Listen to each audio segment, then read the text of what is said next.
All right. Well, this is the online platform. This is one of, this is actually my testing account where you can see it's just Flora at placetoteach.com, but the groups management page looks the same across anyone's account. I do have one group actually all set up here, and it does contain a student, but what I'll run through first is just creating new groups. So you have the ability to, all you need is the name of the group, and we do recommend like naming around certain use cases. So in the instance, Heather, where you mentioned that you're doing a specific type of math, maybe you have like a grade 4 math group or a grade 3 math group, or if you're splitting students into certain groups, you have a group that meets on Mondays and Tuesdays, or a certain time of day, like 6 p.m. group, or however, when you're thinking about the groups, however you want to structure them to make it easier for you, or even if you want to do group 1, group 2, group 3, that's, however makes the most sense in any scenario, that can be adaptable with the name. And the capacity is just a marker. There's no restrictions on the number of students, although I think that it's 250 students is the max capacity to the group. But the capacity is just to set. It's quite large, and we're still playing with that to understand what the needs of everybody is. And if, at some point, if we need to reevaluate that limit, we can certainly do that. But right now, I believe the limit is 250. But the capacity is just set as a marker for the account. So once you hit capacity, the system still gives you the ability to add additional students to that group, but it will tell you that you're over capacity in that case. And you can update the capacity of the group at any point in time. And so I'll go ahead, I'll just create a test group, and I'll set the capacity at 8 students. Save, and it does ask you need at least 1 student added to the group for the group to be created. And you can select a student from the system, and you can do this just by finding a student from the drop-down list, or you can invite a student by email and invite a new student. So you can create a student account straight from this screen as well.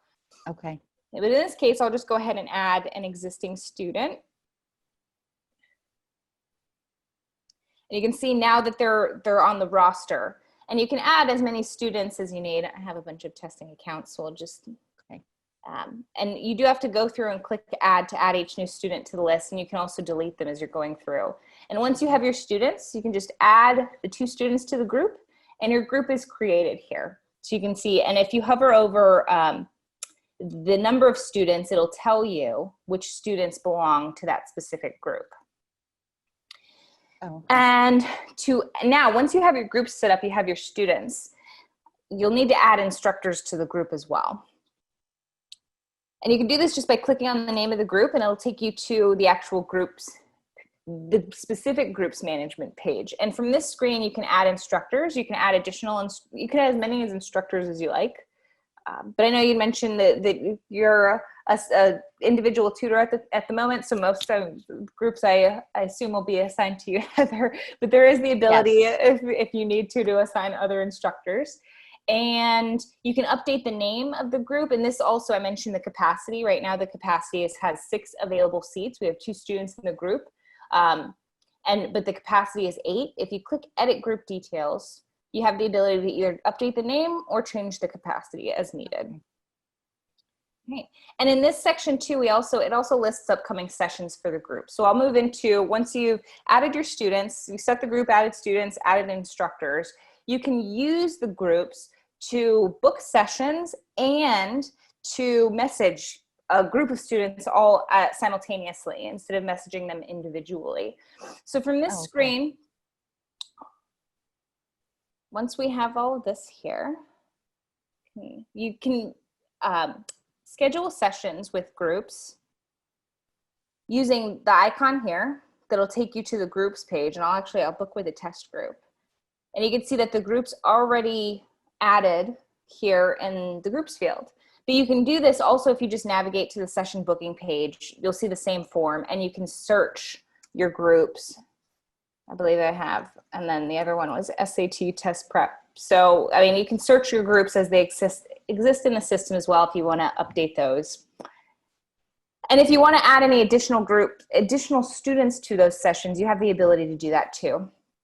But that's just a quick overview. I mean, and then the booking form's all the same as you would normally book with your students. Okay. But for the groups, one thing to note is that when you're booking with groups, you can only book using additional URLs. Our online classroom is still one-to-one. And so in this case, you are limited. You won't be able to book one-on-one online sessions within our portal for groups of students. You will need to use an outside link to hold those sessions, but you'll still have a record of that session in the system. Everything associated with the session, like the knowing if it was conducted or not, having it on your calendar, and then the group or the reports that are available after the sessions. You can also go back and enter that data in and send reports out to either groups or individual students based on what happened during your session. So all those tools are still available. Okay. And then groups, I also mentioned messaging. So you can use this as a messaging tool. So in this instance, you see the mail icon here in a couple of places, but as either an admin or an instructor, you have the ability to message a group. Instructors do need to be assigned to the group to message the group, and admins have the ability to message any group across no matter whether or not they're assigned as an instructor or not. So here, if you click here, it's a shortcut. You have your test group. This is the group I selected to send a message to. Just add your subject and your message. And you can also attach any files. And once you click send, the system sends all students associated with that group, plus any associated instructors, an email with the contents that you've added here. Okay. Great. And then, I mean, we have a couple of shortcut keys to add students and things. But that is the long and short of it. I do believe, yeah, I've touched on everything on my list.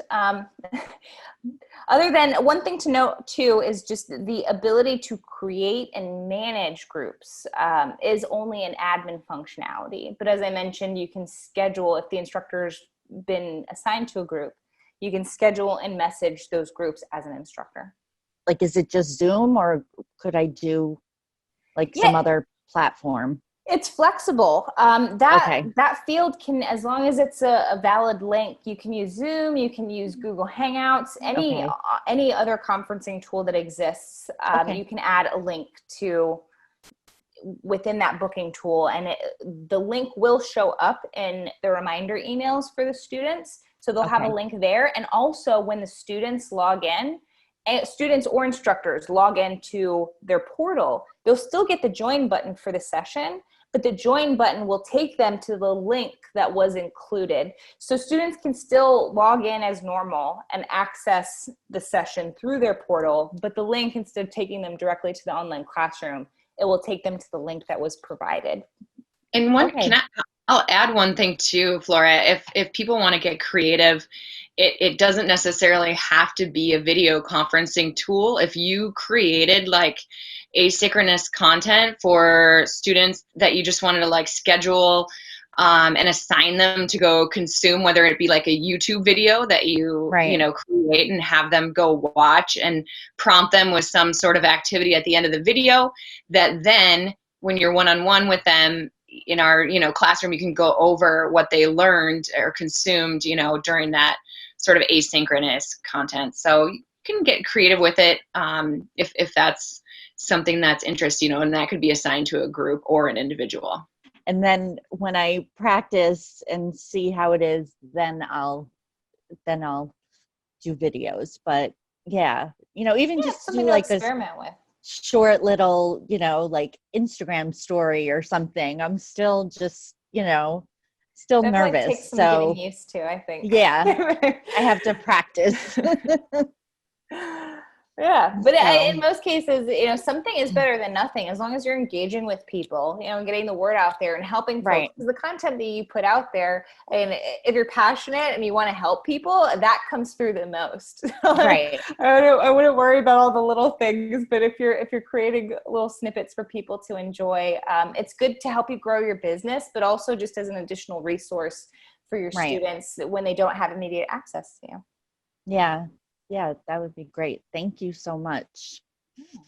I did want to mention before we wrap up, we did have another release this morning, and it was a couple of tiny little features that we did to try to improve the experience of adding users to the system, and then just reviewing some of the sessions that are scheduled from your admin calendar. So you might notice if you're adding any users to the system that there is an additional field now where when you're creating a student, you can automatically assign an instructor while you're creating the student. So you don't have to go back and assign them or rely on the scheduling tool to assign instructors for you. And then also when you're creating a parent user, you can assign a student as you're creating a parent. So you can immediately make that association without having to go back and do it after the fact. Okay. And with sessions, you now have the ability to view canceled or rescheduled sessions separately. We had some feedback from several people that, the calendar was getting a little bit crowded, and with the canceled sessions and the rescheduled sessions, the way they were being displayed, that's not always what they're looking to see. So in order to consolidate the view, we did just limit there's on the search bar on the admin tool in the calendar, you can sort your calendar based on the status of sessions. So there is an all button, but there's a little note, it excludes canceled and rescheduled sessions. And then you can also search, if you do want to look at what's been canceled or rescheduled, you can search and filter your calendar and display those events.